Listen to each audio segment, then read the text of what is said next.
ছোট্ট একটা mini blog নিয়ে এসেছি আজকে গণেশ পুজোর উপলক্ষে। প্রথম গণেশ পুজোতে গেলে পরে কী যাবো, পুজো বাড়ি মানেই মিষ্টি একটু কিনে নিলাম। কিনে মনে হলো এবার যাব দিদির বাড়িতে, এই জাস্ট ঢুকেও গেলাম দেখো।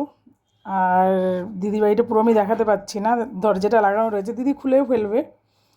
চলো ঠাকুরের জায়গায় ঢুকে গেলাম, মোটামুটি চলেই এসেছি। খুব ভালো ডেকোরেশন হয়েছে, আমার তো ভীষণই পছন্দ, দিদি ভীষণ ভালোভাবে সাজায়। আর প্রত্যেক বছরই আমার নেমন্তন্ন থাকে, এই বছরও আছে। তোমাদের কেমন লাগছে একটু জানিও। তোমাদের একটু শেয়ার করলাম যে আমি একা কেন দেখবো ঠাকুরটা, তোমাদেরকেও দেখাই। পুজোটা হয়ে গেছে অবশ্য, জানোই, জাস্ট আমার টাইম ছিল না বলে ব্লগটা বানাতে পারিনি। তো আজকে মনে হলো একটু টাইম আছে, তোমাদের সাথে শেয়ার করি, তাই করে ফেললাম। চলো ভোগের কাছে চলে যাই এবার। তো ভোগটা একটা ভীষণ ইম্পর্টেন্ট জিনিস, সবাই খিচুড়িটা ভীষণ পছন্দ করে, খিচুড়ি বলে কথা না প্রত্যেকেই। চলো বাই, টাটা।